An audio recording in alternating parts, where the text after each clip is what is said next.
Legal, agora temos o resumo e a gravação. Pronto. Todo mundo pergunta se a gravação vai se o áudio vai se o vídeo vai lá para o YouTube. Agora vamos conseguir mandar. Enquanto a gente não se organiza aí para poder fazer as lives direto no YouTube. Então, vamos lá, pessoal. Vamos bater um papo hoje. Lembrando que esses nossos encontros de quinta-feira são, cara, encontros informais. Então, participa, levanta a mão aí, comenta, questiona, entendeu? A ideia é a gente interagir, trocar ideia, bater papo, criando melhores processos, facilitando a nossa vida, né? Quem acompanhou no grupo aí, só título, só comentário né? Só para quebrar um pouco o gelo enquanto a galera entra, né? Lá no grupo de WhatsApp, vocês viram que o tema da semana pelo menos o tema que permeou os últimos dias aí, foi a história do nosso amigo, como é que é? Do, da Tóquio, que ficou famosa essa semana, né? Lá no programinha do Celso Russomano. E o meu comentário mais importante a respeito disso foi exatamente a falta de bom senso da companhia, né? Onde gasta tanto dinheiro com marketing e num vacilo desse. E veja, eu não quero nem entrar no mérito de como a gente entrou no grupo, né? Até porque a live hoje não tem esse tema. Eu não vou entrar no mérito de se era devido ou não era devida a negativa, se ia fazer ou não ia fazer, né? Eu até acho o seguinte, como vários de vocês colocaram, eu acho que o que não é para pagar, não é para pagar mesmo, nem ameaçado por Celso Russomano, é para falar não e pronto, entendeu? Mas o que me incomoda é essa coisa do não se posicionar, não dar uma resposta, não explicar por que está pagando, por que não está pagando, qual que é o ofensor do perfil. A gente sabe que tem perfil, a gente conhece, a gente é corretor, na verdade, uma das nossas grandes funções é essa, né? A gente é o grande medidor disso. A gente é o cara que traz o cliente para a companhia e o cara que orienta o cliente. Então, quer dizer, outra coisa que me chamou muito a atenção foi não ter. Eu não vi a matéria inteira, mas me corrija se eu estiver errado. Em momento algum apareceu o corretor, né? Eu achei esquisito isso, porque eu vou dizer uma coisa para vocês. Se tivesse e eu acredito que vocês também devem concordar comigo, vocês devem pensar dessa forma. Se tivesse uma situação dessa com um cliente meu, eu jamais ia deixar chegar no Celso Russomano. E se fosse para o Celso Russomano, quem ia para o Celso Russomano era eu, e não a seguradora. Eu ia explicar para o Celso o que aconteceu. Agora, eu achei curioso, né? Ter uma situação dessa, onde não aparece o corretor. Enfim, mas vamos lá. Bom, galera, seguinte, falar da fofoca da semana, eu vou entrar aqui, peraí, deixa eu Ô, ver. Nice, eu acho que nós vamos dispensar ela. Eu só quero perguntar valor, depois eu não pago. Não, Eu mas vou não dar faz o que uma é mais importante, cortada no áudio da galera aqui. né? Pronto. Deu uma desativada no som da galera, por enquanto só, pessoal. Eu vou fazer o seguinte, eu desativei o som de vocês, para poder seguir aqui. E aí, quem quiser falar, perguntar, questionar, etc., ou interagir, só dá uma levantada na mão e ativa teu som e manda bala, tá? Só para a gente não perder o foco aqui. Bom, então vamos lá. Deixa eu compartilhar uma tela, porque o formato que a gente fez da última vez foi legal, funcionou bem. E eu tenho depois um material de entregável para vocês, né? Aí fica bacana para vocês é, recebem algum material pós a live e tal, e podem meio que seguir isso aí, para a gente poder se situar. Então vamos lá, eu vou seguir aqui. Bom, nós vamos falar sobre metas. Só que não tem como falar sobre metas sem falar sobre indicadores de performance. Então aí que tá, a grande sacada é a gente. E tem muito a ver com os debates que a gente teve nas lives passadas, né, sobre Eu acho que remuneração. pode comer. Pode Não, comer? só participando. Pode comer? Pode comer. Então vou comer. Vamos comer, pessoal, vamos comer. A Eunice deixa a gente comer. Vamos lá. Vamos lá, pessoal. Brincadeiras à parte é o seguinte. Nas lives passadas, a gente falou muito sobre remuneração, né? Então, ou seja, esse bate-papo nosso aqui vai estar muito vinculado à remuneração. Porque para eu desenvolver um sistema de premiação, vocês percebem que o papo é totalmente vinculado.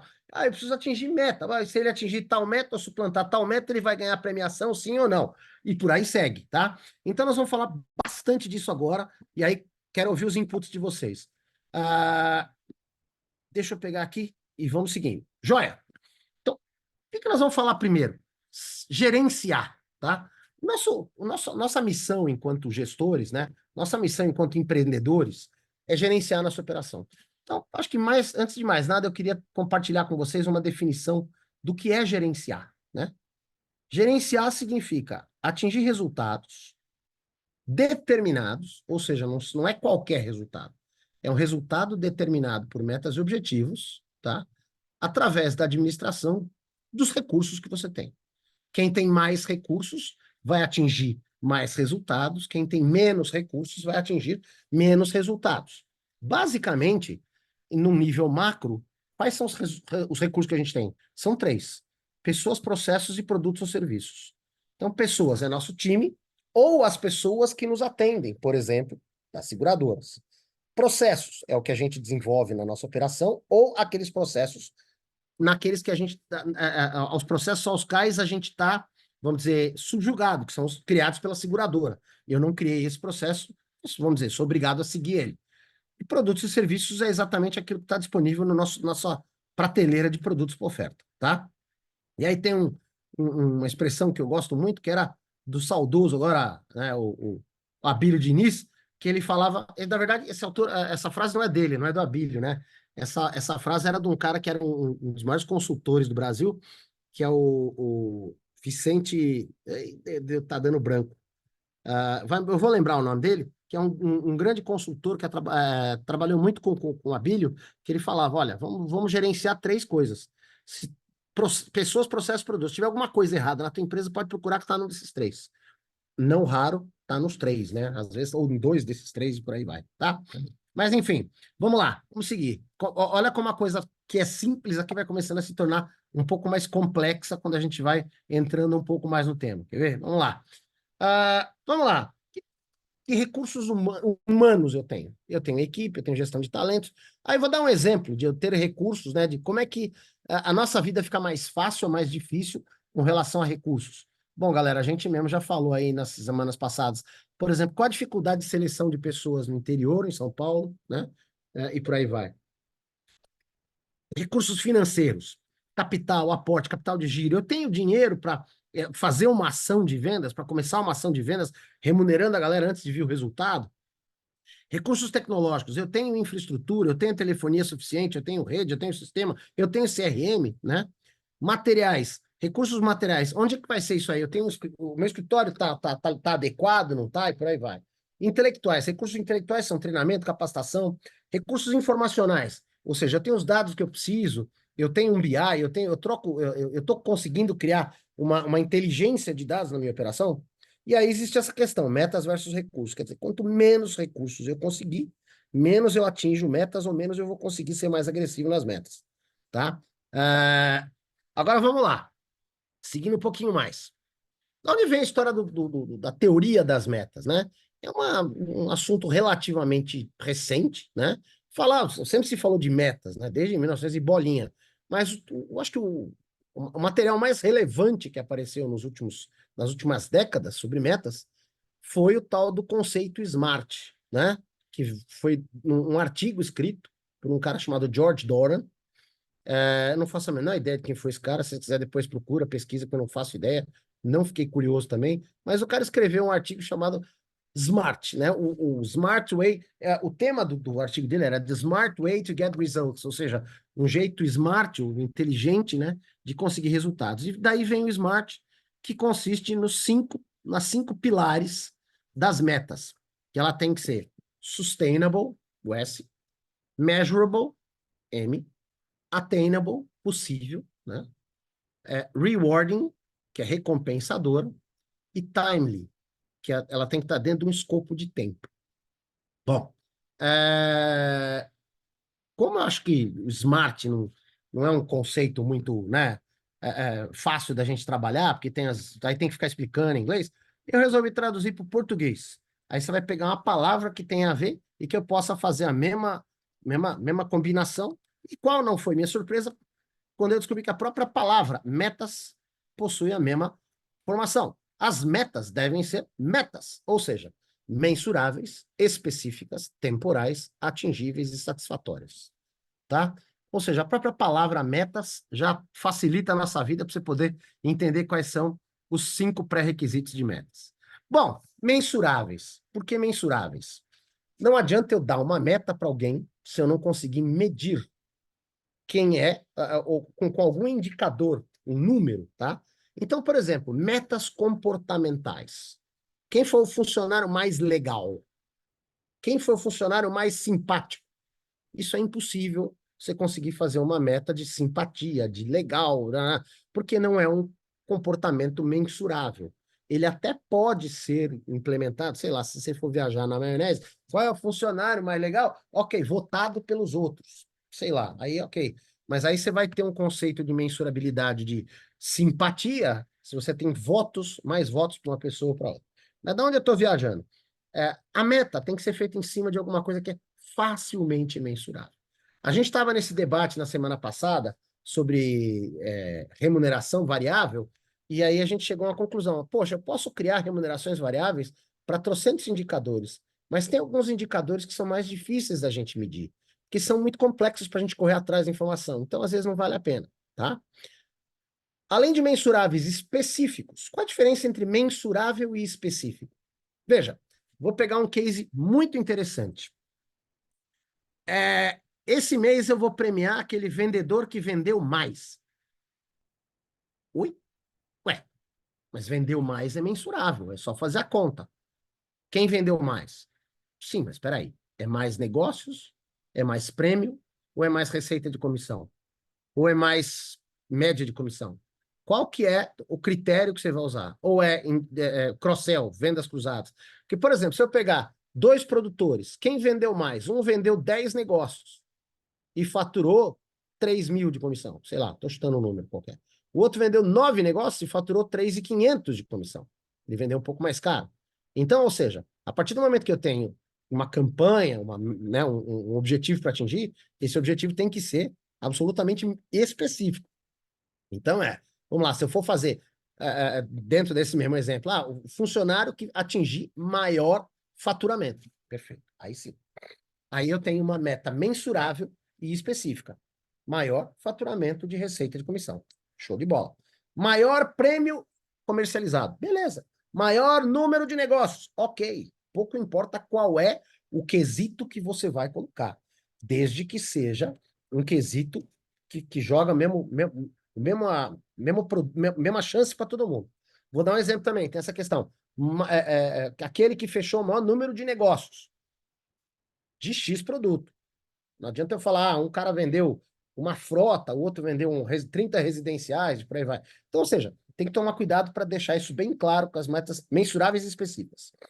Temporais. É aquela velha história. Quando termina o jogo? Quando a gente vai ganhando? Não. Toda meta, para valer, ela tem que ter um começo, meio e fim. Pum, acabou. Fechou o espaço de tempo. Ela tem que ter um intervalo de tempo preciso.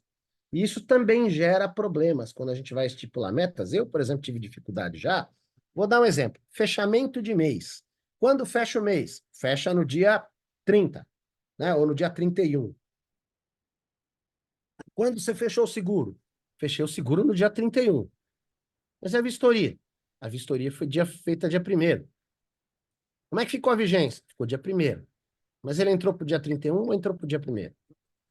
Às vezes, esse seguro, que está meio delicado, não sei se entrou no dia 1º ou entrou no dia 31, pode ser exatamente a diferença entre o cara ganhar uma premiação de R$ 1.000 a mais ou não. Então, eu preciso ficar atento com isso. Já aconteceu conosco muito isso, tá? Deu premiar o camarada e com um seguro que, né, não entrou no período temporal, acabou. Ah, mas ele cancelou e fez de novo, etc. E o mesmo seguro entrou depois no mês que. Então, como é que fica complicado? Tudo bem, entrou no mês passado? Então, valeu. Ganhou a premiação, mas tira um do mês que vem, então. Então, temos que estar atento com esses critérios, tá? Isso acontece pra caramba, ainda mais em operações como a nossa, que é todo mês. Meu, começou o mês, vamos embora, vamos enxugar gelo de novo, não tem jeito, correr atrás, né? Vamos lá, atingíveis. Esse é um erro muito comum e um erro clássico de muitos gestores e muitos líderes. Eles não sabem a meta, então eles chutam uma meta lá em cima para falar assim, eu vou chutar lá em cima, se atingir metade tá bom. Galera, não é bem por aí, porque se eu tenho uma meta que é inatingível, eu nem tento correr para atingir, né? Eu acho que você designar uma meta impossível É um grande erro de motivação. E um grande erro também de gestão, tá? Porque você não motiva, você cria um esforço para algo que não vai ser atingido. Ok, a gente sabe que de vez em quando alguém, a gente ouve histórias de caras que trabalhavam com metas inatingíveis, de vez em quando eram atingidos. O próprio Steve Jobs fazia isso muito, né? Ele pedia o impossível e de vez em quando conseguiam. Mas eu, particularmente, acho que isso é um erro do ponto de vista de motivação. Quando eu me deparo com metas impossíveis, eu nem tento correr para atingir.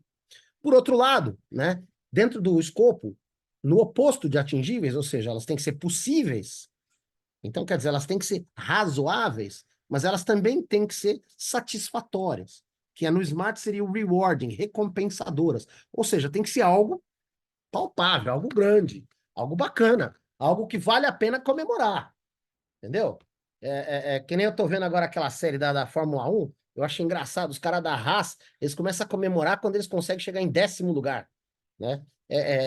Porque eles pontuaram, né? É incrível isso, né? Você começa, como é que é o universo, como é que o universo é diferente para determinadas pessoas, né? Mas o que que é satisfatório para o teu negócio? O que que é satisfatório para o teu business ou para aquele profissional? E é gozado porque aí dentro dessa história de metas, eu vou entrar numa questão interessante de equipes de vendas. Por exemplo, imagine que você tem uma equipe de 10 profissionais, tá? E o que eu já aprendi, isso aí, inclusive, tá escrito na teoria ABC do Jack Welch, tá no livro dele, né? Aquele primeiro livro dele, não lembro o nome, depois eu vou passar para vocês aí, o primeiro livro do Jack Welch. Enfim, ô Suelen, dá uma olhada aí, procura aí no Google, primeiro livro, Jack Welch, vê lá qual que é o nome do livro do Jack Welch. E aí a gente já fala para a galera aqui. Enfim, ele falava o seguinte, que tem times ABC, uma equipe ABC funciona assim, se você tem 10 profissionais, invariavelmente, vendendo qualquer coisa, tá, gente? Desde vender calcinha até vender turbina de foguete. Dentro desses 10 profissionais, você vai ter 3 fora de séries. 3 caras são time A. Tá? De 2 a 3 são A. Esses 2 ou 3 caras fecham no mínimo metade da meta. Na outra ponta, você vai ter de 20 a 30% que foram o vacilo do RH. É o vacilo do chefe. Tô precisando de gente, vai você mesmo. Só tem tu, vai você mesmo. O nego é ruim. Ele não consegue evoluir, tá? Por vários motivos. Ok, pode ser que ele não consiga evoluir por problemas de competência, por problemas de uma série de coisas, tá? Mas não evolui. Ele está sempre entre os piores, os 20 a 30 piores. E no meio desse intervalo, você vai ter os 40 ou 60% medianos. Então, uma grande sacada é o seguinte: não adianta absolutamente nada. Dentro desse conceito de atingir metas atingíveis e metas satisfatórias, não adianta você ficar provocando os 20% lá de baixo com os 20% lá de cima. São universos que não colidem. Um não toma conhecimento do outro. O cara que está lá em cima acha o cara lá de baixo um loser. O cara lá de baixo sabe que ele nunca vai chegar lá em cima. Então você nem tenta provocar isso. Você tem que chegar para esse cara e falar assim: duvido você passar esse mediano aqui. Porque é o razoável, é o que ele acha que ele consegue. Depois que ele chegar no mediano, aí você vai trabalhar uma evolução. Entendeu? Porque o que acontece é isso. Você tem esferas de desempenho possíveis que o cara vai conseguir. Se você pedir o impossível, para os caras que estão sempre. O cara passou 6 meses sendo um dos últimos 2 piores, 3 piores. Você vai provocar ele com o resultado do melhor? Não tem sentido. Isso aí não motiva ele. Entendeu? Então é por isso que a gente tem que tomar cuidado. Eu acho que é perfeita essa definição de meta, né? Mensurável, específica, temporal, atingível e satisfatória. Eu acho muito legal isso, porque é isso que motiva, é isso que provoca as pessoas a correrem atrás ou não. Agora vamos lá. Meta, mensurável, específica, temporal. Não. Sim, agora nós vamos medir o quê? Né? Agora é o principal. Quais são os nossos indicadores? Gente, é assustadora a quantidade de indicadores que nós temos para medir. Se você nunca parou para pensar nisso, eu vou convidar você a refletir isso agora, tá? Eu peguei aqui para vocês 20 indicadores de resultado para uma corretora de seguros. Você vai me perguntar, Richard, você sabe todos esses seus indicadores? Evidente que não, tá? Evidente que eu não sei agora. Evidente que eu não meço isso toda hora, todo minuto. Mas eu não tenho relatório disso tudo. Mas uma boa maioria, e alguns desses, eu tenho eles com frequência. Os demais que eu não tenho, e até vou compartilhar com vocês qual eu tenho, qual eu não tenho, tá? eles podem ser aferidos. Eu posso ir lá atrás e buscar essa informação, tá? E essa é interessante até agora, porque nos últimos 6 meses, eu tive envolvido em 2 processos de M&A, né, de análise de resultados aqui da corretora. Então, eu fui obrigado eu até repassei essa lista, porque eu fui obrigado a correr atrás desse troço tudo aqui. Então, eu acabei indo buscar isso aqui tudo. Então, vamos lá, olha lá, quer ver? Indicadores comerciais. E detalhe, pode ser qualquer segmento que você venda. É vida, é meu consórcio. Eu tô vendo que tá aqui, né? O Amandio, tal. A galera meu, de vários segmentos aqui. Então, meu, vida, automóvel, consórcio, não importa o que você venda, tá lá. Produção, que eu acho interessante, avaliar a produção pelo menos em 3 segmentos, né? Em 3 cortes. Prêmio, comissão e item, ou seja, prêmio, receita e item, que é fundamental, tá? E sempre cortando nesse mês, no trimestre, no semestre desse ano e do ano passado, tá? Eu acho que isso é fundamental, essa comparação. Vou dar um exemplo para vocês. Eu estava analisando o meu relatório financeiro, e aí a gente chegou à conclusão, eu falei, puta merda, cara, é gozado, né? Como é que funciona isso? Eu estava olhando o meu relatório financeiro, e o meu relatório financeiro, todos os dias, ele me mostra o faturamento do mês até aquele dia, o faturamento é, do mês até aquele dia no ano passado, e o faturamento do mês passado até aquele dia, para eu estabelecer uma correlação de valores, né? E aí, curiosamente, no começo de abril, né, eu comecei a me deparar com um gap de, cara, R$ 80.000 de diferença. Falei, meu Deus do céu, tá faltando muito dinheiro. Precisamos correr atrás de dinheiro. Não sei o que está acontecendo, nós estamos perdendo muito negócio. Fui olhar resultado, relatório de renovação, perfeito. Relatório de prospecção, lindo. Todo mundo trabalhando direitinho. Comecei a olhar, e aí lembrei. É simples. Aí pedi para o meu financeiro e o meu gestor, né, o Marcelo, que é meu CEO, analisar o negócio. Ele falou: Ih, chefe, já estou sabendo disso. Ah, você não sabe. O que que foi? Meu, você esqueceu que ano passado foi um ano que a gente fechou uma grande apólice de saúde e a gente ganhou um agenciamento de 80 pau? Aí eu, é verdade. Então, ano passado eu ganhei 80 pau de agenciamento, esse ano eu não ganhei. Ou seja, eu já comecei esse ano com 80 pau a menos. Já chamei meu pessoal de saúde e falei, cara, e aí, como é que nós vamos tapar esse buraco, cara? Nós vamos ter que correr atrás disso aqui. Isso aqui é empresa grande, bicho. Não tem jeito. Agora, meu, não dá para falar assim, ah, que bom que entrou ano passado. Não, tem que entrar esse ano de novo. Nós vamos ter que fazer entrar. Nossa meta é buscar isso aí. Então, já me deu uma meta. É atingível? Cara, entrou no ano passado. Nós vamos ter que fazer entrar esse ano. Vamos ter que correr atrás. Se vai ser. Nós temos até o final do ano para buscar. Timely, né? Veja, a policy é um agenciamento que entrou no mês de abril. Eu consigo, então você tem até maio para. Não! Vamos ver o faturamento do ano. Vamos ver se até o final do ano a gente repõe. Mas eu já tenho um objetivo atingível e que não é fácil, né? Mas eu tenho uma meta até o final do ano, eu vou ter que tapar esse buraco, cara. Tem que buscar isso aí. Então, isso é interessante, você, como você começa a pegar esses cortes de produção, esses indicadores de performance, através dessa leitura das metas reiteradas, né? Bom, prêmio médio por apólice vendida, comissão média por apólice, né? E aí, claro que isso é legal quebrar para o produto, porque senão, por exemplo, outro dia eu estava conversando, estava dando uma mentoria para um corretor, e eu falei, qual que é a tua comissão média? Ah, não sei, sei lá, 37. Eu falei, oi? 37. Cara, para mim, que vem do universo automóvel, todo mundo sabe que 37 é uma média impossível. Só que esse cara trabalhava no universo de seguros de incêndio, que ele fechava seguro de incêndio para imobiliária. E aí é óbvio que ele trabalhava com a média alta, tá, etc. Então, ou seja, cada um vai ter um cenário, mas é importante você ler isso aí, tá? Ticket médio por apólice, você tem ticket médio por cliente, tá? Se você quiser leitura de cross-sell, qual que é a tua evolução de cross-sell, quantas apólices por cliente, né? Eu acho que é legal. Ticket médio por cliente ou apólice por cliente, tanto faz, tá? Você pode usar esses 2 critérios. A receita média por cliente por ano, isso aqui é legal, tá? Qual que é a receita média que cada cliente deixa por ano? Isso é bacana. O índice de inadimplência com corte por parcela, isso é uma coisa que a gente faz e é muito importante, pessoal. Você avaliar como é que está a tua inadimplência na primeira parcela, na segunda parcela, na terceira.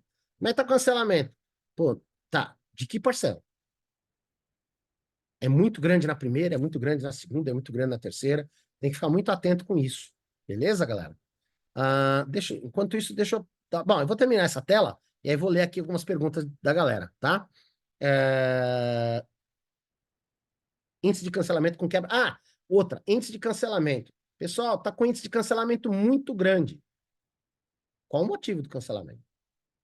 Cancelamento por solicitação do segurado, cancelamento por falta de pagamento, cancelamento por endosso.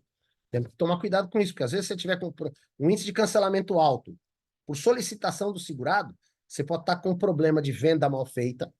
Se você tiver com um índice de cancelamento, por exemplo, a gente já observou que a gente, uma época, estava com um índice de cancelamento muito alto por falta de pagamento. E, notadamente, o tamanho do buraco era nas segundas ou terceiras parcelas. O que a gente observou e como é que eu consigo agir para resolver isso? A gente começou a observar, e eu conversei com as meninas que fazem a cobrança, que invariavelmente o pessoal que estava fechando os negócios não estava se preocupando muito com a data de vencimento da segunda parcela. E essas datas caíam em dias ruins para as pessoas pagarem. O cara não tinha dinheiro já. Chegava, meu, o cara recebeu o salário no dia 5. Você quer pagar a parcela de seguro dia 27? Não tem dinheiro mais, filho. Acabou já, acabou. Tem mês, tem 4 dias de mês, mas não tem mais dinheiro. E aí chega uma paulada de uma parcela de seguro. Então, a grande sacada, aí o que a gente fez? Fez uma baita reunião com a galera. Falar, pessoal, pelo amor de Deus, parcela de seguro é 3 dias depois do salário do cara. Vê quando ele ganha, pergunta qual que é o melhor dia para ele pagar, qual a melhor data para ele. Não vai perguntar para o cliente quando ele ganha, né? Qual a data de salário dele, mas você pergunta qual é a melhor data para você poder pagar essa pólice.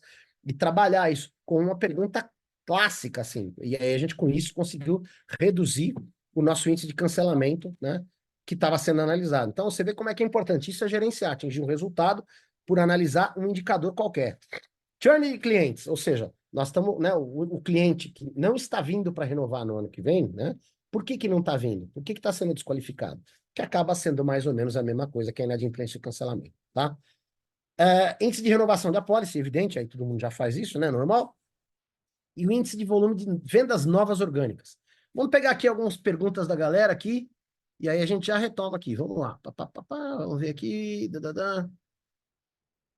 Deixa eu ver. Dúvida! O Denner, vamos lá. Fala, Juninho. O Quiver está preparado para gerar a maioria dessas análises? Ou elas dependem das famosas planilhas Excel? Denner, respondendo. Quiver, Teleport, Azure, Segify, tá? AdminSeg. 90% dos sistemas mais sofisticados, que são os que eu falei, e até os, né, os mais simples, tal, vão conseguir te entregar isso. Não vejo problema com isso. Quando você fala famosa planilha em Excel, veja o seguinte, Denner, eu até quero fazer um comentário sobre essa história de planilha em Excel. Em reuniões passadas, em bate-papos passados, eu falei, você não deve fazer a tua análise com planilha de Excel, tá? Você deve fazer a sua análise a partir do sistema. Então, deixa eu só me refrasear. Às vezes, o seu sistema não tem a análise do indicador que você precisa, beleza? Mas ele tem este dado na base de dados dele. Então, às vezes acontece de você ter que pegar um relatório dos dados no seu sistema, migrar eles no formato XLS, ou seja, para uma planilha de Excel, e depois filtrar esta planilha a partir dos dados do sistema. Então, eu vou dar um exemplo. Você quer prêmio médio por apólice vendida. Cara, prêmio médio por apólice vendida, eu acho que o sistema não vai te dar. Quem vai te dar vai ser o Excel. Você vai tirar, você vai exportar essa base para o Excel, você vai ter o número de apólices vendidas e o prêmio total vendido. Você divide uma coluna por outra, você vai ter o resultado. Então, você não vai acabar, você não vai escapar do Excel, tá? O importante, quando eu digo para fugir do Excel, galera, é lançar de novo em planilhas. Se tudo que você fazer 2 vezes é o retrabalho. Agora, você fazer uma análise dos dados através de um Excel exportado do seu sistema para uma planilha, tranquilo, aí é beleza, tá? Joia, vamos seguir aqui. Acho que era só isso que o pessoal tinha. Deixa eu passar aqui, mas eu tô voltando aqui. Mais indicadores, olha lá, quer ver? Eu peguei 20 indicadores, depois eu compartilho com vocês. Custo operacional de back-office. Isso aqui é tão importante, galera, para você ter uma ideia, né? É o que a gente vai chamar de. Quer ver? Tem um termo que a gente se deparou agora recentemente. Headcount. Olha esse indicador de RH. É um indicador de RH parecido com esse que eu acabei de falar. Headcount seria o seguinte: qual é o faturamento para cada funcionário? As grandes multinacionais têm isso, tá? Qual que é teu headcount? Quantos funcionários você tem por quanto você fatura, tá? Então isso é um negócio interessante. Custo operacional de back-office, por que que ele é interessante você analisar o teu custo de back-office? Qual é a sua estrutura de back-office? Ah, eu tenho uma pessoa para fazer a técnica, uma para sinistro e endosso, ou sinistro e cobrança, blá, blá, blá. Ok, quanto você faturou? Tanto. Contratei mais uma pessoa. O que vai acontecer é que você vai perceber que os teus custos de back-office, eles vão barateando ao longo do tempo, vai aumentando. Você monta uma estrutura, vai aumentando a produção e mantém a mesma estrutura.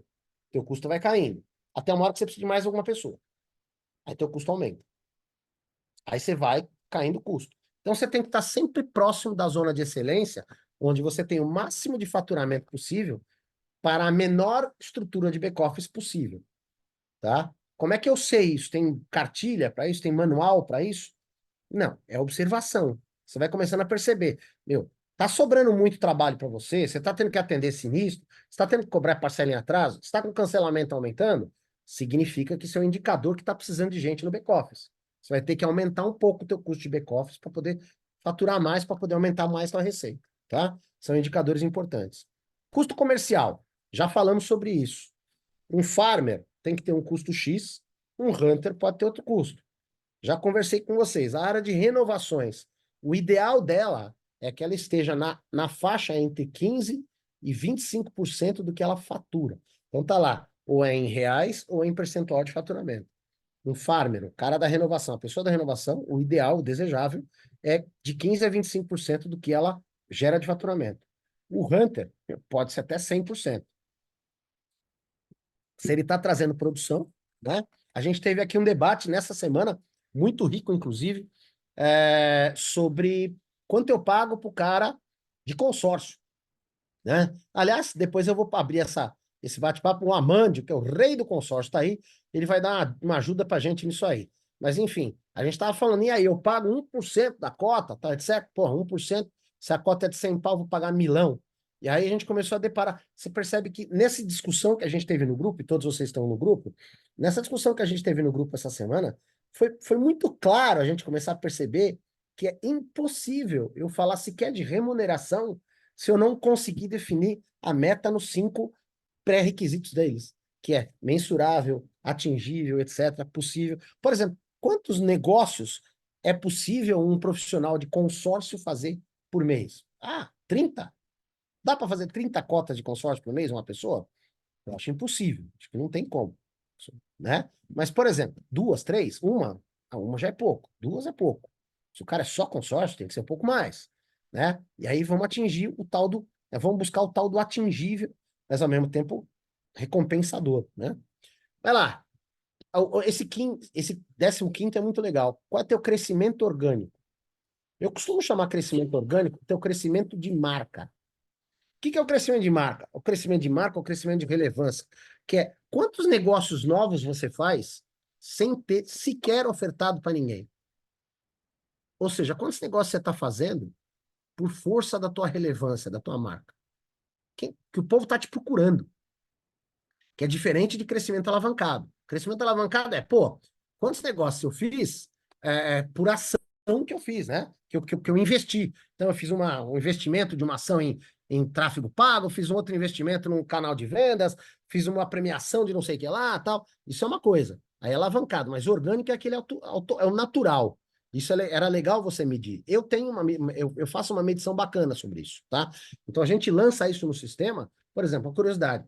A gente nunca lança 2 seguros novos, que são fechados no nosso sistema, sem identificar qual é a origem desse seguro novo. Então, vou dar um exemplo. Todo seguro novo que é fechado pela minha equipe de renovações, que não tem a função de prospectar, que não tem obrigação, meta, não tem nada, a gente chama de crescimento orgânico, porque caiu no colo deles. Esse seguro entrou para eles. Ok, eles podem ter pedido indicação? Podem, mas a rigor não foi feito nenhum investimento nisso. Então a gente chama de crescimento orgânico. Por algum motivo que eu não lembro mais, tá chamando, a gente usa esse código que chama de 1008, né? Aqui dentro do nosso sistema. É um sistema de código que a gente tem. Isso é irrelevante. Agora, Às vezes tem um novo da onde? Um novo da equipe de leads, um novo do canal de venda, um novo não sei o que lá. Então, novo do produtor externo. Então, cada fonte de novos tem que ter a identificação do teu sistema. 17, conversão por ação. Cada ação que você faz tem que ter uma conversão. Você tem que medir a conversão de cada ação. Às vezes, a mesma ação, uma landing page diferente, mede resultado. Geração de renda recorrente. Isso é muito interessante para vocês todos que trabalham com produtos de recorrência. Saúde, vida, etc. Como é que está a minha geração de renda recorrente? Né? Quanto eu tenho de renda recorrente versus o quanto eu tenho de renda, vamos dizer, não recorrente. Né? Ou seja, quanto eu tenho de faturamento de faturas de seguros e quanto eu tenho de faturamento sobre vendas que eu tive que fazer agora novas. Né? Valuation, discount cash flow, que é fluxo de caixa descontado, lucratividade e EBITDA. Isso eu já estou doutorado, quem quiser falar comigo sobre isso, eu estou faz 6 meses analisando isso aí e tá divertido. Hoje eu estou com capacidade de debater esses temas aqui até com advisor de M&A da Faria Limer. E o 20º, que é o custo tributário, que é qual a faixa do Simples que você está. Será que não vale a pena começar a avaliar a hipótese de começar, né? Talvez abrir uma outra corretora, etc., para poder avaliar uma mudança de modelo tributário. Né? Por exemplo, esse mês agora, esse mês não, no começo do ano, perdão, a gente estava conversando com o nosso contador sobre a possibilidade de migrar do Simples para lucro presumido, etc., ou até para o lucro real, porque a gente tem uma produção importante que é oriunda de produtores externos e que emitem nota, são produtores externos que emitem nota. E a gente falou, pô, será que não vale a pena? Fizemos uma conta aqui, etc. Tal, chegamos à conclusão que ainda não vale a pena. Mas é um negócio que você tem que medir todos os meses. Se você não fizer isso, você corre o risco de acontecer com você, como eu já, ou quase aconteceu conosco, de por um vacilo a gente ultrapassar. Bom, é um problema gostoso, vai. Mas é por um vacilo a gente quase ultrapassou a faixa de adesão ao Simples. E a gente ia ter que reverter, a gente ia faturar mais do que podia, ia ter que mudar o modelo tributário se a gente não tivesse observando isso aí. Então, isso é um negócio que tem que ser observado. Você pode não mudar o modelo tributário, mas pode mudar de faixa, dependendo do teu faturamento. Tem que ficar atento a isso. Vamos lá, tem algum questionamento aí? Por enquanto, não. Vamos seguir aqui. Gente, olha o que tem de indicador. Headcount. Agora tem outra. Turnover. Turnover. Como é que tá a história do teu turnover? Tá saindo muita gente na tua empresa? Você tá com muita troca de funcionário? Aí tem essa também, né? A gente tem que ter o equilíbrio. Empresa onde nunca sai ninguém é tão ruim quanto a empresa de onde sai todo mundo toda hora, né? Eu acho que talvez a empresa onde sai todo mundo toda hora é uma máquina de moer carne. Mas a empresa onde nunca sai ninguém, tem o mesmo time há 20 anos, cara, não tá se reinventando. Precisa dar botar um tubarão no aquário aí, né? Então a gente tem, quando a gente for analisar essa história do turnover, você divida ele em turnover voluntário e turnover involuntário. Isso a gente avalia muito na HH. Porque a gente tem um turnover natural, são 60 funcionários, então é invariável que a gente tem um turnover importante, vamos dizer, vai. Só que a gente está sempre avaliando o seguinte: nós estamos mandando embora, então é voluntário, ou é involuntário? A gente está perdendo talento. Você tem que ficar atento. Você está perdendo gente ou você está mandando embora, tá? Qual a diferença entre esses dois? Se você está mandando embora, talvez você esteja com problemas de critério de seleção. Seu critério de seleção está esquisito, tá? Você precisa melhorar teu critério de seleção, ou tuas metas estão impossíveis. Se as pessoas estão indo embora, é outra questão. As pessoas podem estar indo embora por dois motivos, um positivo e um negativo. Podem estar indo embora por causa de cultura, governança corporativa, clima, tá? Ou podem estar indo embora por gestão ruim, ou podem estar indo embora porque eles estão percebendo que não vão atingir o resultado mesmo. Acontece muito no nosso time, tá? De profissionais que não se enquadram na equipe, ele mesmo já desistir e sair, tá? Acontece isso. Então, quando for analisar, verifica se o turnover é voluntário ou involuntário. Não é porque um seja bom e outro ruim, não é isso, tá? No final, todo turnover, além do necessário para oxigenar a empresa, ele acaba sendo ruim. Perder pessoas é sempre ruim, ok? O ideal seria sempre poder reter pessoas e aumentar. Mas isso é um sonho meio utópico. Então, o que a gente tem que medir é se o teu turnover está voluntário ou involuntário para saber o motivo pelo qual isso está acontecendo. Custo de treinamento, qual a quantidade de horas aula que você tem para o colaborador, né? Ó, isso, por exemplo, é uma coisa que eu mesmo não meço, tá? É um negócio que já começa... Aí você começa a pegar esses indicadores para empresas maiores, né? Custo operacional de back-office, já falamos sobre isso, custo de operação comercial por área, tal. Indicadores de resultado securitário. Isso aqui é gozado. Pra você ter uma ideia, eu fui dar treinamento para o pessoal de seguradora, e é incrível como tem gente seguradora que não sabe como dar resultado numa seguradora. Sinistralidade, né? Aquele índice combinado, custo de aquisição de cliente, qual é o custo de aquisição de cada cliente novo que você está trazendo por canal, e um indicador que eu adoraria ter, mas infelizmente este indicador é impossível. Se você tem corretora há menos de 5 anos, você ainda tem chance de ter esse indicador. Cultive ele. Vou explicar por que que ele é impossível e por que que ele é importante e por que que eu não tenho, tá? Quer dizer, por que que ele é impossível? Não, porque eu não tenho. Ele é possível, mas eu perdi. Lifetime Value é o valor de receita gerado pelo seu cliente na permanência dele na tua empresa. E por que que eu digo que se você tem 5 anos de empresa, você ainda consegue ter isso? Eu, por exemplo, eu já tive 4 sistemas em 32 anos de empresa. Eu tive a primeira versão de broker, depois do broker, a gente foi para o AdmiSeg, do AdmiSeg, a gente foi para o Quiver, e do Quiver, a gente foi para o Teleport. Cada uma dessas 4 vezes, a gente fez uma migração. Cada vez que eu fiz uma migração, eu perdi uma batelada de dados. Então, o que eu sei hoje é que eu tenho clientes na minha empresa que estão conosco há 32 anos. Tem cliente que eu atendo até hoje há 32 anos. Atendo o filho, atendo ele mesmo há 32 anos. Só que eu não tenho o cálculo da receita gerada por ele durante a permanência. Isso é um valor muito legal para você ter. Porque o valor, a grande parte do valor da tua empresa está nisso. Na quantidade de valor gerado ao longo do tempo. Então, se você tem pouco tempo e ainda consegue medir isso no teu sistema, ainda não fez nenhuma migração do sistema, tenta medir isso, porque isso é muito legal, tá? Eu, infelizmente, não consigo mais. Não tem como, né? Eu já liguei para o pessoal da Teleport, já questionei, já bati cabeça, tentei migrar para Excel. Impossível, não dá. No final, teria que ir um por um. E não tem como ir um por um com 20 mil clientes. É loucura, é dor de crescimento. Vamos lá. O índice de crescimento, a gente usa o IAC. Quem já fez a consultoria com a gente, mentoria, a gente já falou sobre isso. Quer dizer, o índice de autossuficiência de carteira. Isso aqui eu aprendi com um grande amigo meu, que é o Marcos Cheganças, da Potência Corretora. Eu não conhecia esse índice, mas ele que me apresentou esse conceito, que é o seguinte: vendas no ano A. Então, vamos lá. Quantos seguros eu vendi no ano de 2023?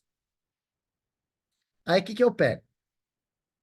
Quais foram as apólices não renovadas? Quais foram as apólices que chegaram para vencer? Então, o que que eu pego? O que eu vendi no ano e o que chegou para renovar no outro, mais o que eu vendi de novo. Ou seja, saber se a tua corretora tem um índice de mais de 100 ou menos de 100. O que significa que, detalhe, quando eu falo vender de seguros novos, é orgânicos, não alavancados. Se a tua corretora vende 100 seguros, no ano que vem chega para renovar 90, desses 90, ela renova 90%, ela perdeu mais 9, mas você fez 20 novos, você está dentro. Se você não fez esses 20 novos, você está diminuindo. Aí todo mundo aí está fazendo conta e fala, beleza, tá, não é tão difícil. Realmente não é tão difícil. Até você começar a ter 400 seguros no mês, 500 seguros no mês, 600 seguros no mês. E quando você tem 500 seguros no mês, com um churn natural de 10%, você vai ter 450 seguros no ano que vem para renovar. Se você fizer 90% disso, nós estamos falando em menos 45, então são 405 seguros. Eu tenho que fazer 95 seguros novos para ficar do mesmo tamanho. Para eu considerar que eu tenho um IAC positivo, eu tenho que fazer mais de 95 seguros novos organicamente, sem investir. Vocês vão chegar à conclusão de que isso tem um patamar da sua corretora que ela atinge que isso é impossível. Vou dar um exemplo. Quando você tem 1.000 seguros, tem 1.000 clientes por mês. Quando você tiver 1.000 clientes por mês, é absolutamente impossível você manter sua empresa estável de forma orgânica. Ou você alavanca, ou você compra cliente, ou você não consegue manter ela, entendeu? Isso é um raciocínio que é importante. Quanto mais você cresce, mais difícil você manter. E isso implica na tua meta pessoal, tá? Tem essa que a gente falou das metas atingíveis. Meu, o tamanho que você tem vai implicar nas metas que você vai ter, né? Bom, vendas novas para alavancagem, ROI, EBITDA e por aí vai. Já falamos sobre isso. Bom, galera, aí é o seguinte. Aí tem os indicadores digitais, os famosos indicadores digitais. E nessa história de indicadores digitais, a gente vai pegar alguns que são interessantes. Por exemplo, quando eu comecei a trabalhar no universo digital, tem alguns indicadores que eu realmente não media, nunca medi, né? E eu comecei a entender a relevância deles muito tempo depois. Por exemplo, click rate, né? Ou seja, qual a quantidade de visitas no seu site, qual a quantidade de cliques naquela landing page, e por aí vai. Qual é a relação entre cliques de entrada na landing page e formulários preenchidos? O que significa que você pode estar com defeito no formulário, o formulário está ruim de preencher, tem dado demais, você está atraindo a lead, mas ela não está preenchendo o formulário, então isso está gerando o que a gente vai chamar de bounce rate, que é a desistência digital, ou seja, o que o bounce rate tem que ser medido? Porque você vai tentar fazer as ações mais baratas possíveis, ok? Para você fazer uma ação barata, o que torna uma ação barata? É o reter a maior quantidade de pessoas que entrarem dentro daquela ação. De que adianta eu trazer 1.000 pessoas, se dessas 1.000 pessoas, 900 desistem no meio da compra porque o formulário está ruim? Pra vocês terem uma ideia, olha que interessante. Há uns 8 anos atrás, 7 anos atrás, a gente ia assumir a área de vendas, toda a operação de vendas daquela operação online, da Bidu, da corretora online Bidu. A Bidu tinha atingido um nível de excelência fabuloso na geração de leads, mas não estava conseguindo converter. Eles estavam com uma média de conversão na operação deles de 3, 4%. Estavam terrível, assim. E a gente foi lá conversar, etc, tal, e aí íamos assumir a operação deles, pelo menos é o que estava definido. Aí, pouco tempo depois, eles acabaram se juntando com a ThinkSeg, né? E hoje estão no mesmo lugar que a ThinkSeg, ou seja, em lugar nenhum. Mas, enfim, o que é uma pena, né? Porque eles tinham uma operação muito legal. Eu botava uma fé danada neles. Mas naquela época, quando eu entrei, né? Eu fui fazer uma reunião com o Rodolfo, que era um típico gênio de internet, e eu olhei um monitorzão na parede. E tinha um relógio meio frenético que não parava, um counter meio maluco. Eu falei, e o timing que ele media era algo assim que eu não conseguia entender. Era 1.2, 1.6, 1. Sei lá, 2.1, 2.3, e media frenético. Isso eu chegava a falar, Rodolfo, cara, isso aqui, esse indicador eu nunca vi, isso aí não é do meu universo. O que é isso aí? Ele falou, isso aqui é um índice de renderização. Hã? O que é isso aí? Ele falou, isso aqui é o tempo que demora para a página renderizar a cada clique que ele faz, mudando de página para página no nosso site. Eu falei, por que você mede isso? Porque isso aí é o critério direto para bounce rate. E isso interfere automaticamente no custo por lead. Eu falei, uau! Então, para vocês terem uma ideia de como tem tecnologia que às vezes a gente não sabe, precisa aprender e precisa entender. Eu já entendi isso, mas eu não tenho hoje ferramenta para medir isso.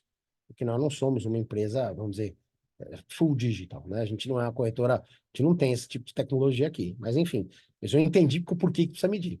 A gente acaba medindo de outras formas. No final do resultado, a gente acaba medindo. Bounce rate a gente acaba medindo, tem como medir. Mas a efetividade das ações a gente acaba medindo por custo por lead, né? Vamos lá, posicionamento em redes sociais acaba sendo medido por engajamento, quantos seguidores você tem, quantos seguidores você não tem. Às vezes é interessante, a gente já falou sobre isso na última vez que a gente falou sobre redes sociais, né? Eu entrei nas redes sociais, qual é o seu objetivo nas redes sociais? É vender? Não, pode ser só aumentar engajamento, pode ser só buscar mais seguidores, né? E isso já é um ativo legal. Começa a mensurar isso, né? Qual é a tua a taxa de ativação, ou seja, a quantidade de leads e por contatos em alguma ação de vendas. Eu mandei X comunicações para cliente, quantos contatos eu tive, quantos abriram a página, quantas leads geraram e por aí vai, né? E aí você vai ter custo por lead e escola de qualificação. Vamos lá. Indicadores não digitais só, mas de atendimento. Tempo médio de atendimento, que a gente às vezes vai chamar também de, cadê? SLA? O SLA, né? Service Level Agreement. Quanto tempo demora para atender? Isso é outra discussão interessante. A gente estava conversando com algumas seguradoras nas operações de lead. E a gente hoje tem um sistema, isso sim, a gente acabou investindo bastante, e a gente tem um sistema hoje onde tem um CRM, e a gente recebendo a lead, eu tenho 4 mandadas da lead para operadores. Eu tenho, vamos dizer, imaginando uma operação oceano aberto, eu vou ter, pegue 4 operadores. Eu vou ter 4 operadores lá, especificamente nessa operação, onde eu vou ter o lead mandado para um.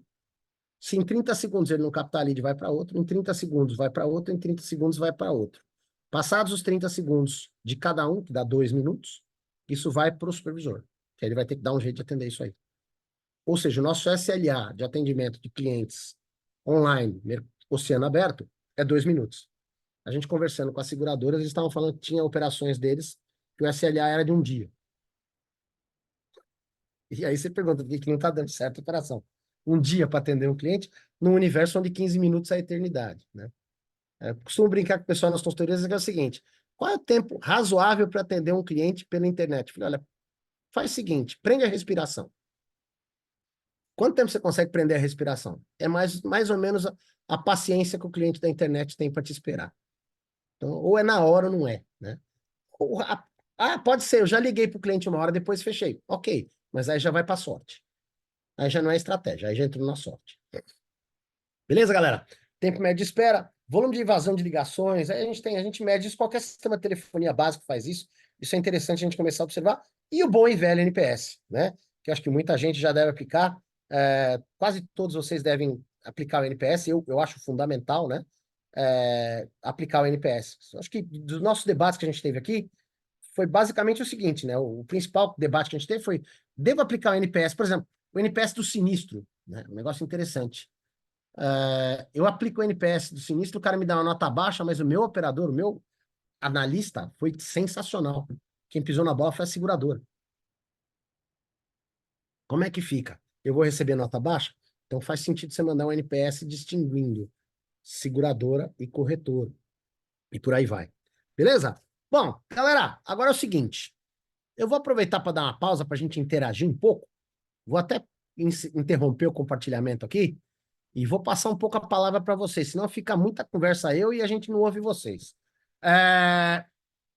Eu vou primeiro perguntar, deixa eu ver se o Amandio está aí. Amandinho, você está aí ou não? Cadê?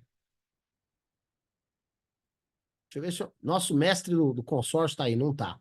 O Amandio foi embora. Eu ia perguntar para o Amandio se ele tem uma dica para dar para a gente sobre, por exemplo, qual é a meta de consórcio interessante. Alguém de vocês tem ideia de uma meta de consórcio para jogar uma pimenta no papo que foi tido pela gente aí no grupo? A gente conversou no grupo sobre isso. Meta de consórcio, né? E aí, o que vocês acham?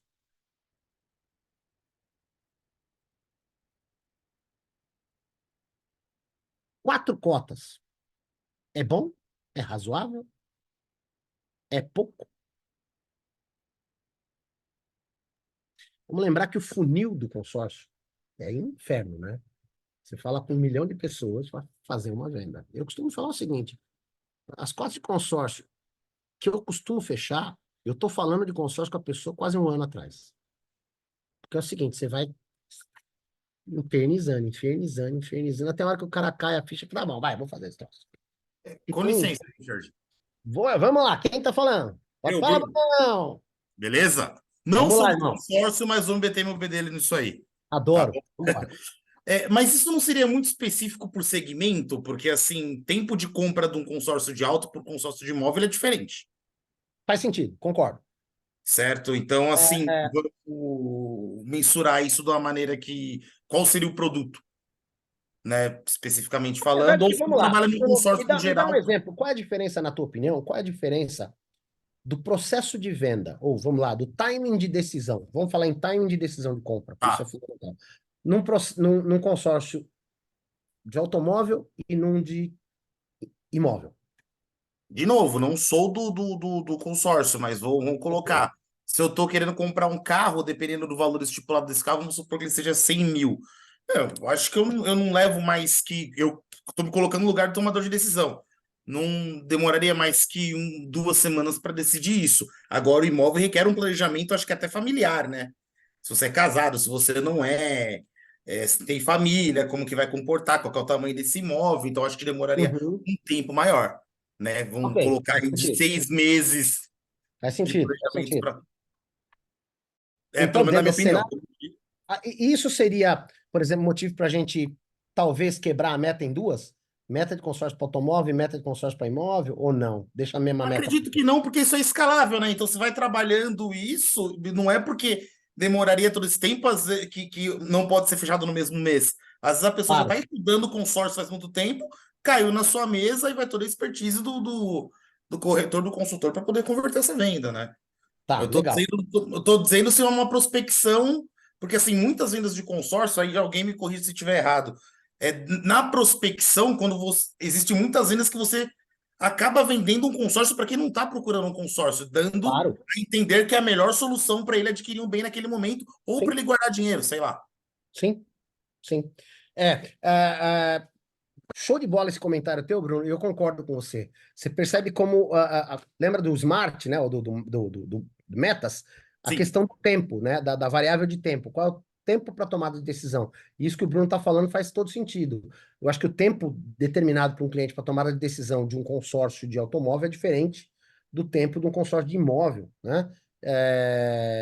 Ou até do foco de prospecção que você está. Vou dar um exemplo. Tem caras que eu conheço que começaram a se especializar em consórcios de caminhão, procurando justamente esse público específico, que é o cara que precisa de caminhão, empresa, transportadora, essas coisas. Então, quer dizer, cada um vai ter uma estratégia diferente, né? E aí, dependendo da sua estratégia, vai acabar atingindo mais ou menos a meta. Mas legal. Valeu, Brunão. Obrigado pela participação. E aí, galera, o que vocês acham?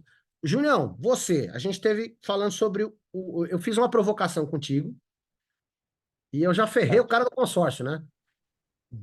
Já perdeu o emprego antes de começar. O cara ia ganhar dinheiro pra caramba ali. E eu já melei o trampo do cara já, né? Isso aí, isso aí. Mas essas eu acho que são reflexões muito interessantes, né? Porque às vezes a gente vai numa. Como é algo muito personificado, às vezes a gente vai para uma linha, né? E aí a gente não para refletir com todas as questões. E eu estava até refletindo, se alguém que não vive exclusivamente consórcio, renova, faz seguros, eu acho que esse 1% faz sentido. Agora, o cara Sim. que está focado exclusivamente nisso, eu vou ter um gasto para gerar lead, vou ter um gasto para manter a operação, vou ter outros gastos que não estão embutidos no negócio, né? E aí eu tenho Então, mas que. aí vem uma outra reflexão, Junior. Se você vai premiar com 1% da cota, tá? Uma pessoa que não está voltada especificamente para isso, está só jogando verde, tá?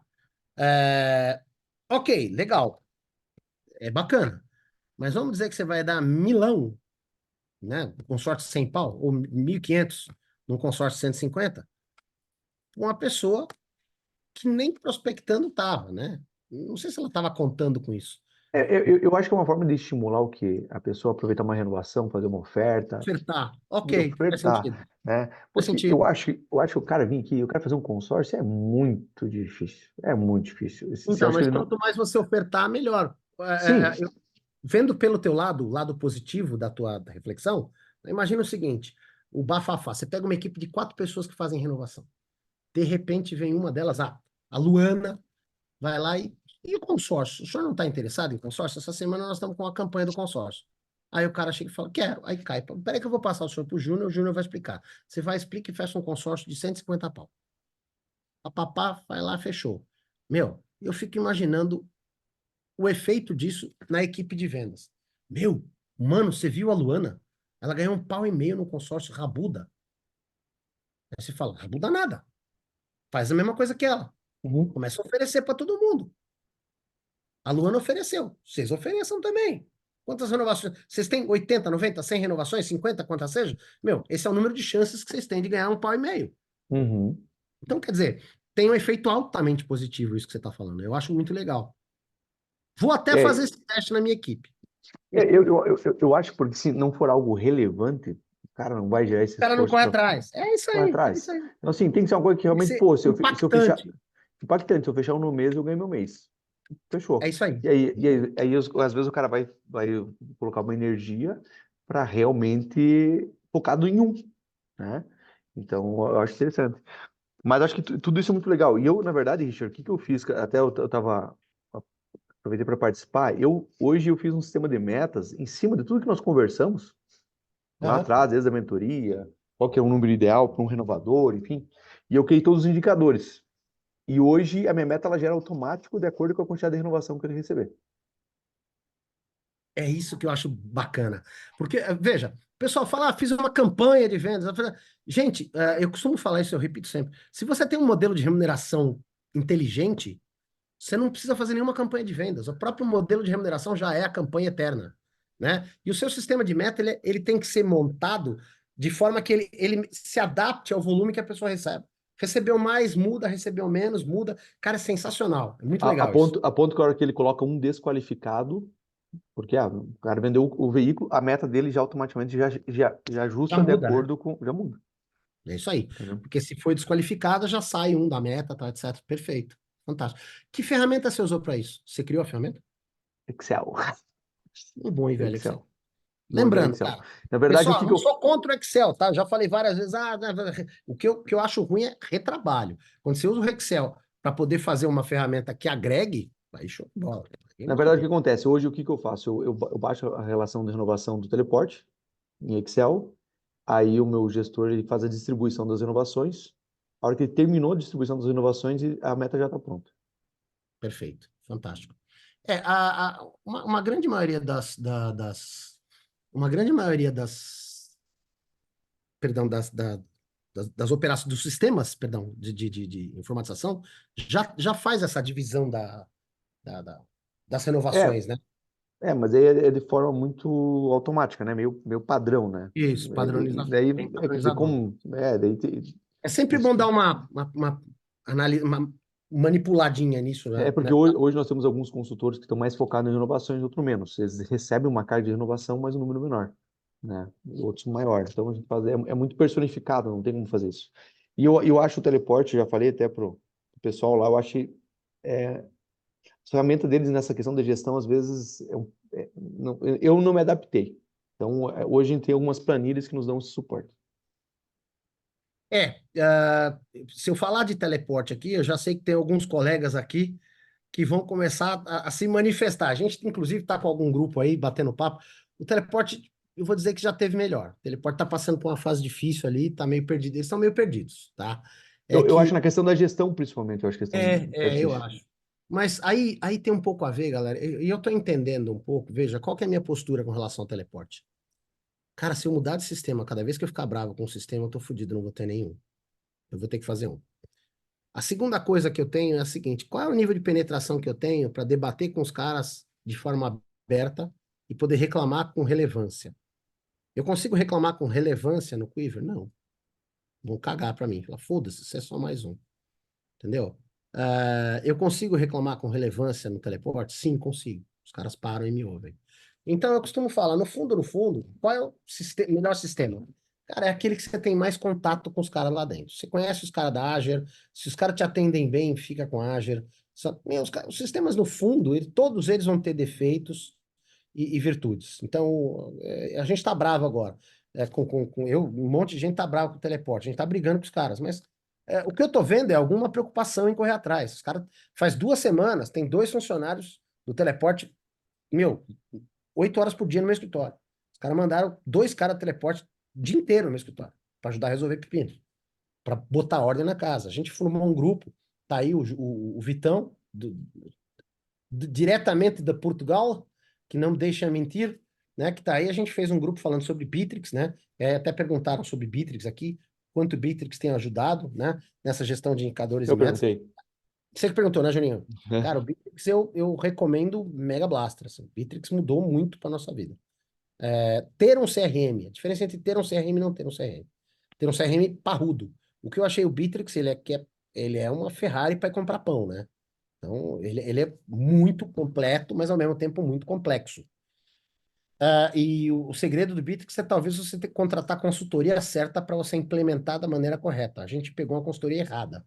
A gente pegou uma consultoria que eu não recomendo, vou falar aqui, chama BR24, fez um trabalho péssimo com a gente, aí a gente mudou de consultoria, estou com uma consultoria ótima agora. Qual é o nome dele? Eu acho que é o mesmo que eu tô falando. Qual que é o nome dele?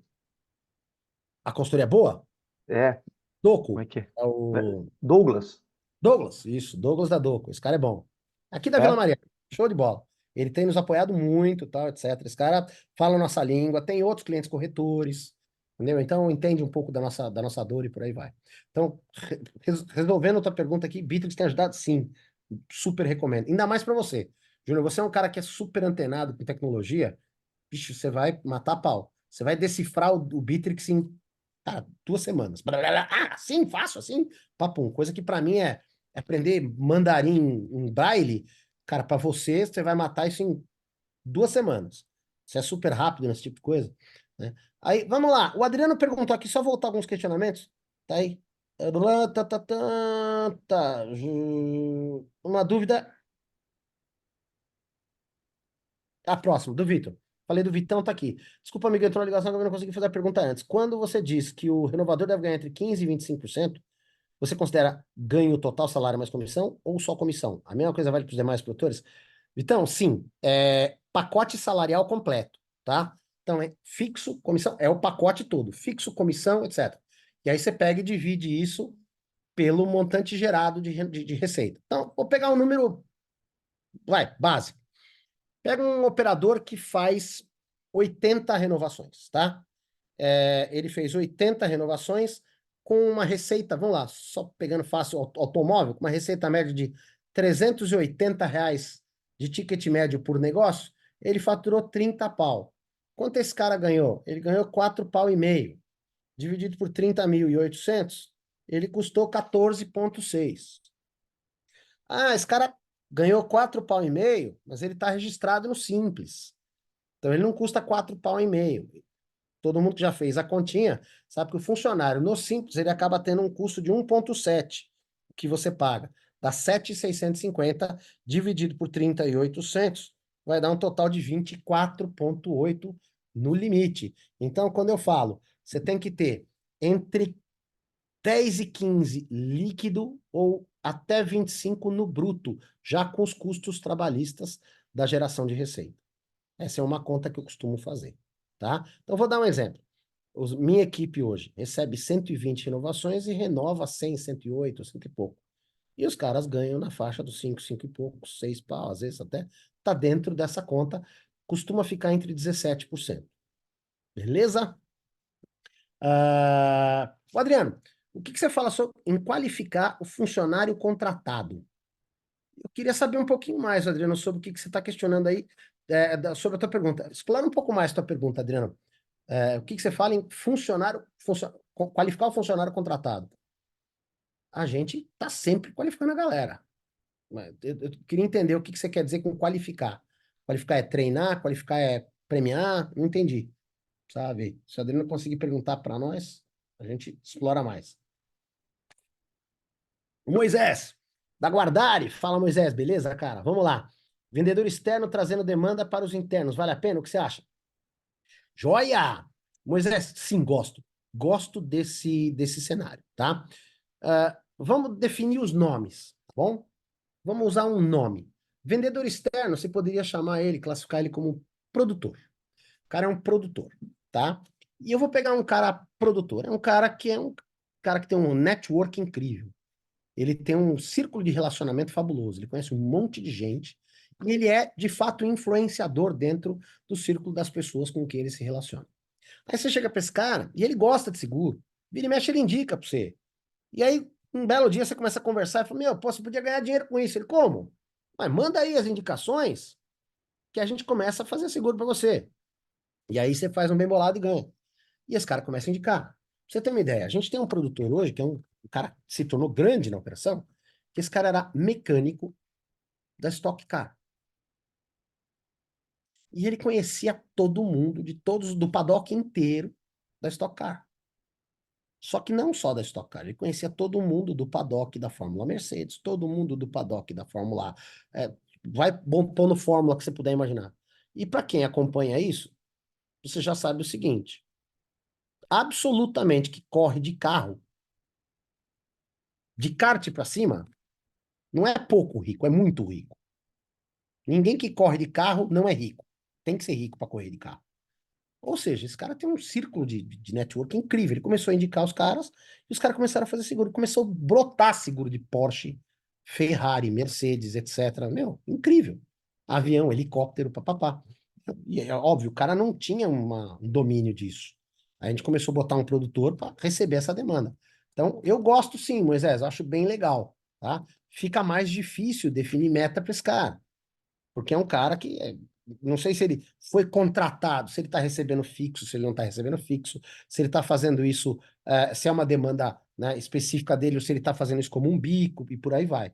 Mas eu gosto do cenário de produtores externos trazendo produção para um consultor interno, tá? Que é um cara que vai fazer a venda técnica, um cara que vai se certificar de que o perfil foi bem feito, de que a pólice foi emitida. Eu acho melhor desta forma do que você franquear, por exemplo, para os produtores externos acesso ao seu sistema, para eles fazerem cálculo, orçamento, correr risco dos caras fazer cálculo errado, trazer seguro mal feito, fazer seguro mal feito. Eu gosto de você manter um critério de qualidade dentro da casa com algum produtor de confiança interno, um consultor interno fazendo essa pente fino na venda e os caras lá fora prospectando. Isso é um modelo que funciona bastante, tá?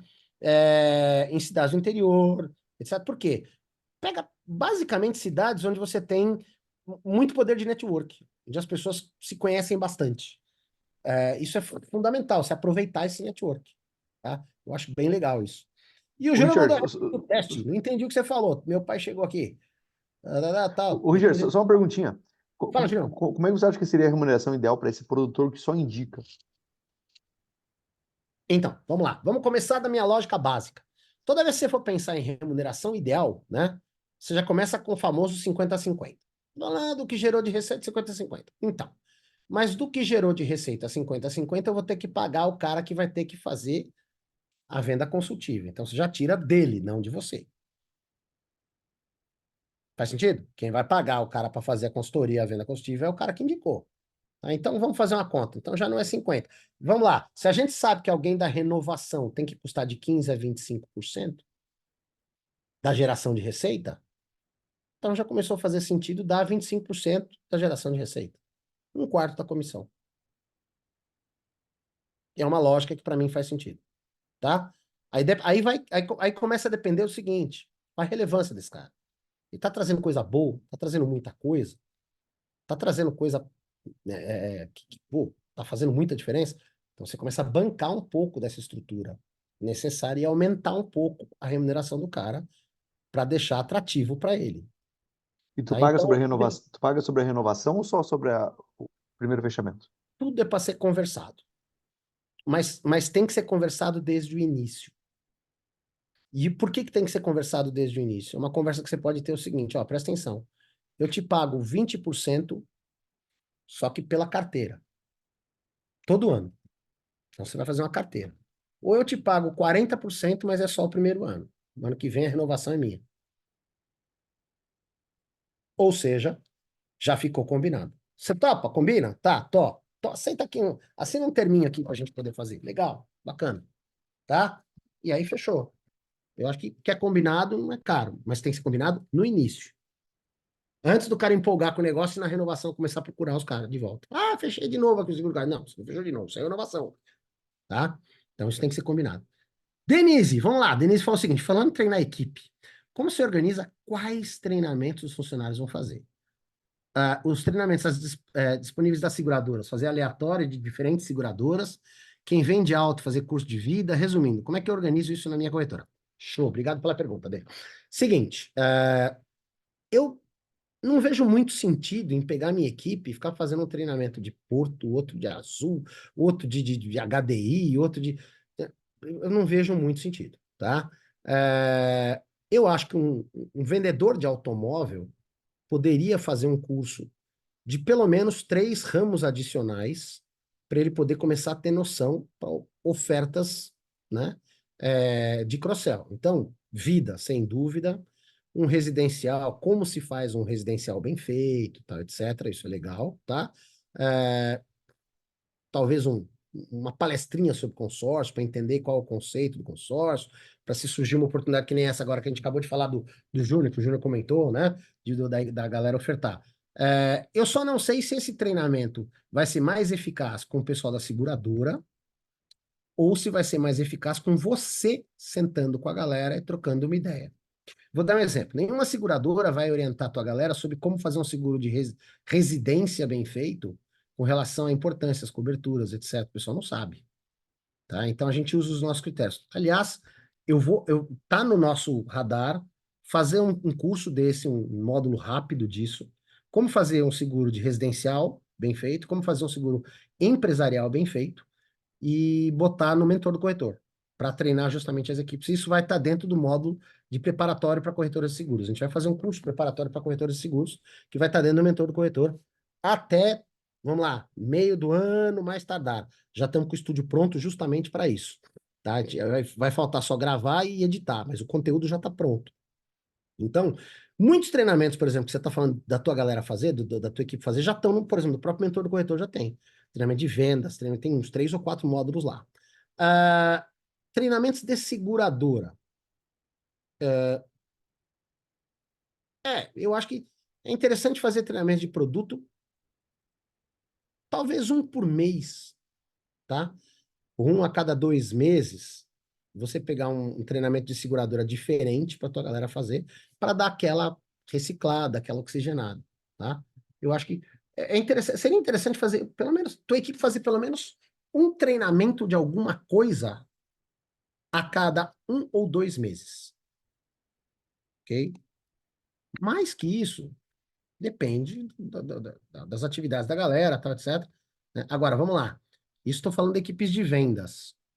Aí você vai ter outros treinamentos, né, para outros colaboradores, para o pessoal que atende sinistro, tá, etc. Isso é legal. Aí tem coisas além de treinamento que eu vou te dar uma dica, tá, Denise? Por exemplo, deixa eu te perguntar uma coisa. Onde vocês ficam? Onde fica a DSO? Sorriso, Mato Grosso. Legal. Uma coisa que era interessante, uma dica que eu vou te dar. Chega para alguma seguradora, tá? Que você tenha parceria, que você seja grande, e pega, ao invés de fazer um treinamento, propõe um call, um bate-papo, né? Como se fosse uma visita virtual do teu pessoal que atende sinistro para a área de sinistro da companhia, para conhecer as pessoas lá, como é que funciona, como é que não funciona. Estou te perguntando de onde você é, que você está no Mato Grosso, mas como eu tô aqui em São Paulo, às vezes as coisas ficam mais fáceis. Aí a gente pega, Bem por mais exemplo, fácil. a gente pega, por exemplo, o cara que está na área de sinistro, ele vai passar um dia na área de sinistro da companhia. Ele conhece todo mundo lá. Ele fica conhecendo as pessoas. Eu acho que isso vai fazer uma diferença legal. Então, ao invés do treinamento, você propor um call com as áreas, né?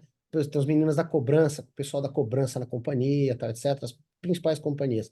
Quem consegue organizar isso para você poderia ser teu gerente comercial, ou se você está em alguma companhia via assessoria, as assessorias fazem um trabalho bacana também, falar com as assessorias e pedir uma ajuda nisso. Às vezes pode até fazer um eventinho desse com mais de uma corretora. Fazer com a tua corretora e 2 ou 3 corretoras para conhecer o pessoal da área de sinistro, etc. e tal. Eu acho que isso cria um vínculo bacana da gente conhecer as pessoas com quem a gente lida no dia a dia. Então, Nossa, bacana a dica. não pensa só em treinamento, pense em, às vezes, alinhamento, fazer uma reunião de bate-papo, conhecer, nem que seja para jogar conversa fora, contar causa, etc. Né? Eu acho que cria um vínculo bacana. Perfeito, obrigado pela atenção. Na verdade, eu vou pegar essa dica, eu vou até fazer o seguinte, eu vou passar essa dica para as companhias, para poder ver se a gente consegue provocar isso neles. Porque eu Porque, estava fazendo o treinamento na equipe, assim, aleatório, todo dia, meia hora antes de começar o expediente. Só que daí eu vi que a menina do renovação estava fazendo treinamento do dental. Eu falei, por quê? Ah, não, porque você pediu. Então, assim, por isso que eu tenho que passar para a minha equipe o que eles têm que fazer para não perder tempo, senão tá perdendo tempo do negócio que nem vai vender. tá, Denise, eu trabalho com capacitação, com treinamento e aula faz 25 anos. E eu aprendi uma coisa. Um curso, tá? Isso é um princípio básico de andragogia. O ser humano, o adulto, ele só aprende aquilo se ele vê interesse efetivo de aprender alguma coisa. Então, quando você pede, por exemplo, quando você fala um treinamento todo dia, é um ritmo muito, muito, muito violento. Ninguém aguenta, né? Porque não entra, a informação não entra mais, é muita coisa, tá? Eu não tenho tempo de pegar tudo isso. Então, outra coisa é o seguinte, treinamentos de coisas muito diferentes, que não tem a ver com a atividade da pessoa, para se eventualmente algum dia você vai ofertar, etc. Não, também não, tá? Eu acho que isso tem que estar vinculado a algum processo pelo qual ele vai passar. Ó, você vai fazer uma ação, vai ter não sei o que lá, Odonto Day e tal, etc. Então hoje nós vamos fazer um treinamento de odonto, para daqui a 2 semanas a gente ter Odonto Day. Beleza, aí sim, é pontual. Agora, fazer um treinamento de odonto com time de automóvel, para só ver se alguém... Não vejo sentido, tá? Não vejo sentido. E como você falou, puxa, treinamento todo dia. Isso aí você tá judiando da galera. Aí você tá judiando da galera. Eu costumo dizer o seguinte, toda vez que eu entro numa sala de aula, eu costumo entrar perguntando o seguinte, qual é a tua dor? Por quê? Porque uma aula é como se fosse... nesse conceito, um professor, né? É como se fosse um médico. E eu não vou no médico se eu não tenho uma dor. Eu só vou no médico se eu quiser resolver uma dor. E eu só entro numa aula se eu quiser resolver uma dor com essa aula. Então, um bom critério para você saber o que tua equipe vai treinar é qual é a dor que você precisa resolver com a tua equipe. Se a tua equipe não tiver nenhuma dor para resolver, não vá ao médico. Não precisa dar aula. Faz outra coisa, faz um happy hour. Faz outra coisa, faz um bate-papo. Por exemplo, às vezes, em vez de eu dar o treinamento, eu compro latinha de cerveja e faço um happy hour sentado, batendo papo. E aí, vamos contar os perrengues da semana? Acaba tendo mais resultado com o treinamento. Um conta aí, as objeções que vocês reverteram, qual foi o cliente mais mala da semana, por aí vai. Então você começa a ter uma medida diferente, né?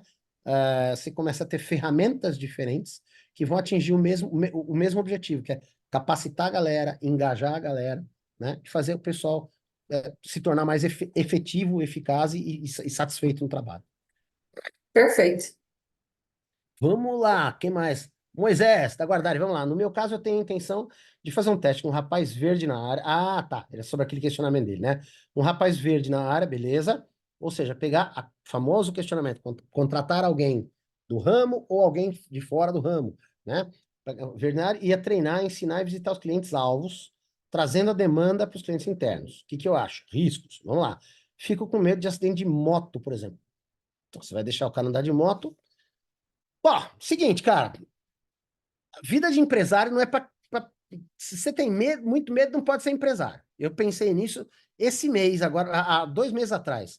A gente está fazendo um trabalho forte de pontos de venda, e aí, conversando com o meu gestor da área, ele falou: cara, chefe, eu preciso de uma moto para ir para lá e para cá, visitar a loja, eu preciso de moto. Em 25 anos em 30 anos de empresa, eu sempre tive medo disso. Eu falei: ah, meu Deus, se o cara se acidentar, etc. Mano, fazer o quê? É o risco. Ele vai andar de moto, quer eu queira, quer eu não queira. Ele já anda de moto. Diferença é que eu tô dando a moto, não tô dando a moto. Então, eu já venci esse obstáculo aqui e a gente deu a moto para ele, fez um seguro de vida bonitinho, tal, etc, tal, seguro da moto e tal. E, meu, pelo amor de Deus, anda com cuidado e tal. Então, sempre com esse negócio de moto, se o cara vai andar de moto ou não, locomoção, cara, faz parte do jogo dele, tá? Só ele vai andar de moto, quer você queira, quer não. Sobre pegar um cara de fora da área, sim, é uma solução que às vezes é a única que a gente tem, né? O ideal seria pegar alguém da área? Não, porque aí esse cara não vai trazer coisa nova. Pegar um cara de fora da área, mas a minha pergunta é a seguinte: você vai pegar um rapaz verde na área de seguros, legal. Ele não é verde no quê? No que ele é bom? A minha pergunta é: só pegue alguém que não conheça bem seguros, se ele for bom em outra coisa, para agregar.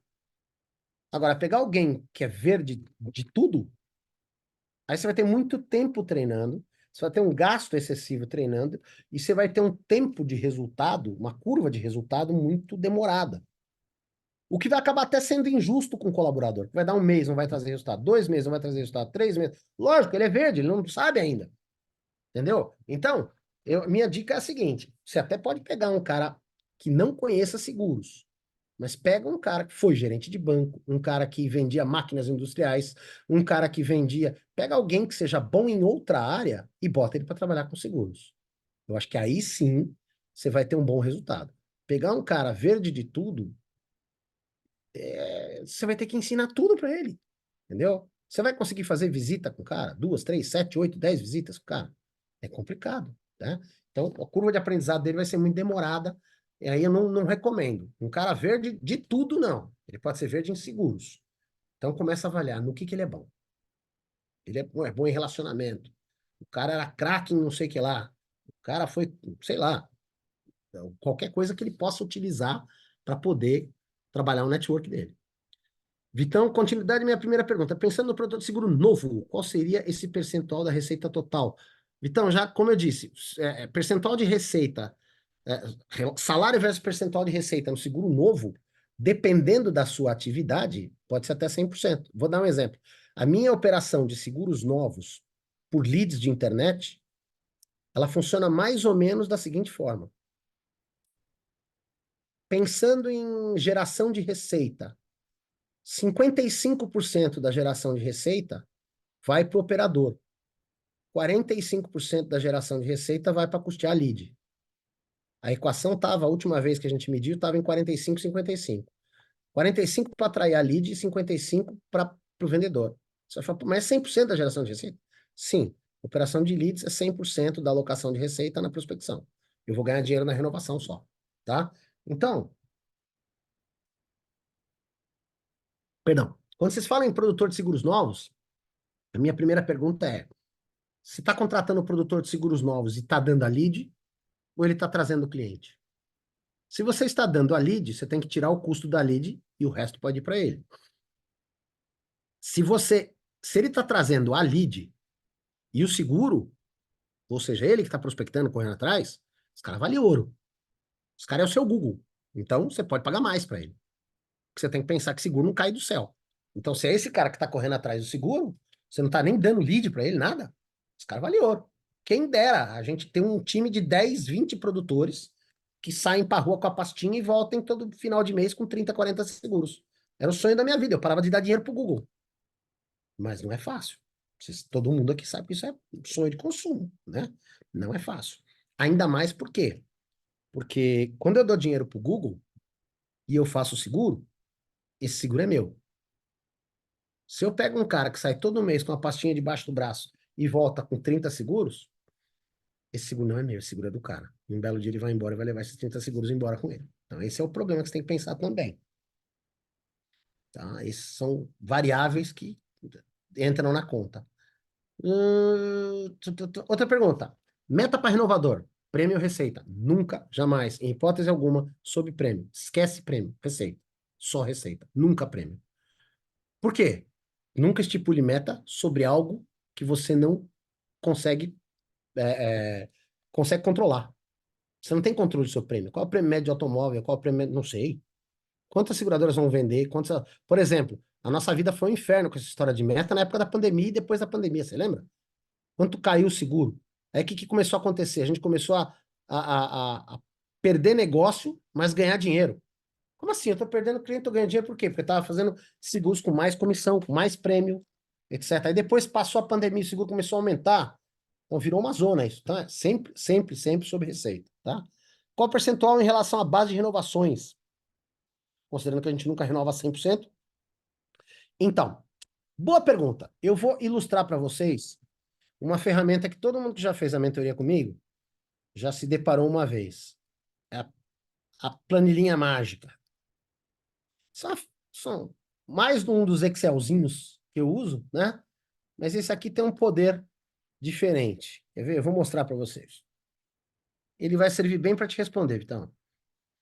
Tá aqui. Dá uma olhada nesse mapa gerencial. Eu particularmente gosto muito dele, tá? Ele demorou muitos anos para sair, mas eu acho que ele resume a minha forma de pensar quando a gente fala em renovação. Quando a gente tem uma operação de renovação, a gente tem uma base de seguros que vai renovar, ok? Aí, desta base de seguros a renovar, eu vou ter o que a gente vai chamar de desqualificações. E aí são os des. Quais são as desqualificações possíveis dentro do nosso universo? Primeira, o seguro que foi cancelado, ou vendido, ou sinistrado, tá? Você pode mensurar os três, mas eu acho que é segmentar muita informação. Para mim, pouco importa. Se o seguro foi o D1, ele é cancelado, o carro foi vendido ou veículo sinistrado. Beleza. Por quê? Porque ele é desqualificado por um motivo intangível, tá? Segundo, sem aceitação, proibido ou risco recusável. Se eu começar a perceber que eu estou perdendo muito seguro, eu tenho muito seguro desqualificado por falta de aceitação proibida, risco recusável, significa que minha carteira está apodrecendo. Eu estou numa região esquisita, é melhor mudar de região e por aí vai. Duplicidade de cadastro, o que que é isso?